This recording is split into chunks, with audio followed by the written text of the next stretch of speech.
Bom dia! Vamos para mais uma semana. Como passaram o final de semana? Bem? Espero que sim. Vamos para a nossa aula de hoje de história, certo? Vamos falar sobre movimentos sociais. Quando houve a República, certo? Houve a República, ainda nessa época, muitas pessoas ainda estavam insatisfeitas com a República. Muitas pessoas ainda estavam com necessidades. Então, o que houve? Foi formado, com essa insatisfação, foi formado muitos movimentos sociais.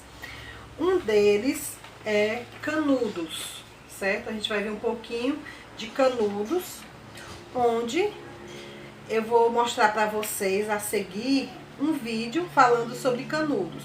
Outro movimento era a Revolta da Vacina, que também vai ter um videozinho que vocês vão ver logo a seguir. E depois tem a Revolta da Chibata, certo? Que também eu vou explicar para vocês, certo? Hoje a gente vai ver sobre esses movimentos. Mas antes de começar o vídeo, tem uma atividade na página de vocês 41. O que é que vocês vão fazer? Vocês vão assistir o vídeo, ler esse textozinho sobre Canudos, certo? E fazer uma descrição sobre a organização desse movimento, certo? Dessa comunidade. Vocês vão fazer uma descrição assistindo o vídeo e lendo esse texto. Vocês vão fazer no caderno, certo? E vão mandar para o meu privado, ok? Então vejam agora a seguir o vídeo.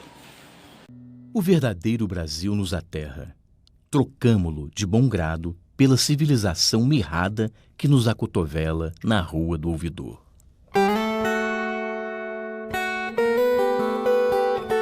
O Brasil não conhece o Brasil. Em 1897, a Guerra de Canudos termina de forma trágica para milhares de brasileiros. Esta história é narrada por Euclides da Cunha em Os Sertões, um clássico da nossa literatura. Ainda que influenciado pela ciência evolucionista da época, o que lhe rende algumas contradições, o livro é um extraordinário poema épico. Além de estudar com detalhes a terra e o homem do Nordeste, ele revela um Brasil com profundas desigualdades sociais e econômicas, bem diferente do que imaginavam as nossas elites. No final do século XIX, o Arraial de Canudos se ergue no interior da Bahia. Mais de 20 mil sertanejos se reúnem em torno de Antônio Conselheiro, um beato que pregava seus princípios religiosos em suas andanças pela Caatinga. Conservador, não reconhecia o casamento civil, apenas o religioso. Rebelde, ignorava a cobrança de alguns impostos pelo governo. Profeta, ele previa a volta de Dom Sebastião, um antigo rei português que virou lenda depois de sua morte e um destino mítico para seus fiéis. Em 1896, há de rebanhos mil correr da praia para o sertão. Então, o sertão virará praia e a praia virará sertão. A comunidade se desenvolve criando bois e cabras e cultivando algumas lavouras. Não existe propriedade privada. Tudo pertence a todos. Este projeto utópico de sociedade incomoda os republicanos brasileiros, que acabavam de chegar ao poder, e viam no fato uma possível conspiração monárquica. Decidem, então, invadir Canudos. A primeira expedição é um fracasso. Os fanáticos religiosos, como eram chamados pela imprensa, botam os soldados para correr, armados apenas com paus, pedras e algumas poucas espingardas ultrapassadas. O mesmo acontece na segunda e na terceira tentativa, quando centenas de soldados perdem as vidas. Desmoralizadas, as tropas federais recebem ajuda econômica do governo e voltam para arrasar Canudos, com mais de 700 toneladas de munição.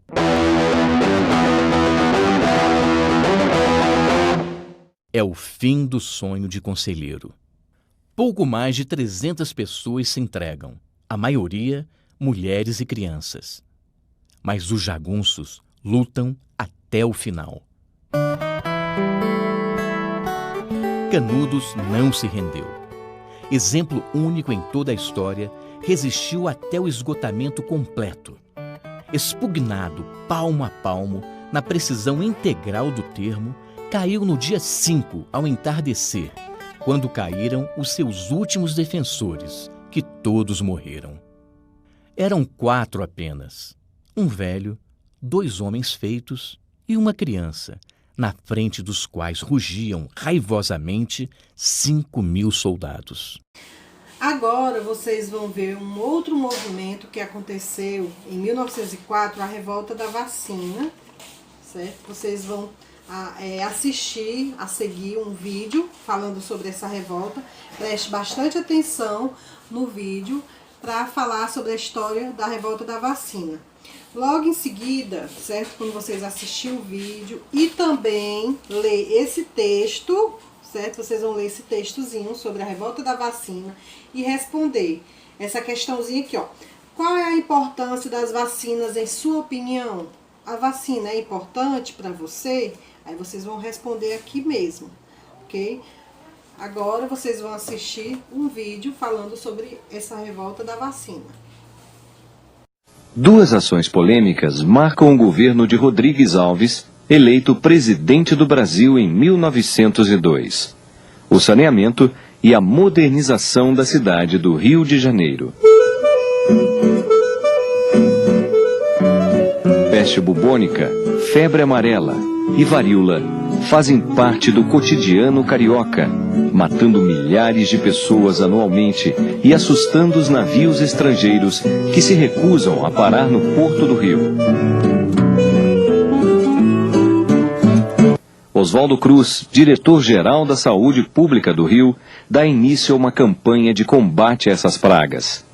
Primeiro, eliminando os ratos, que são caçados a R$300 por cabeça.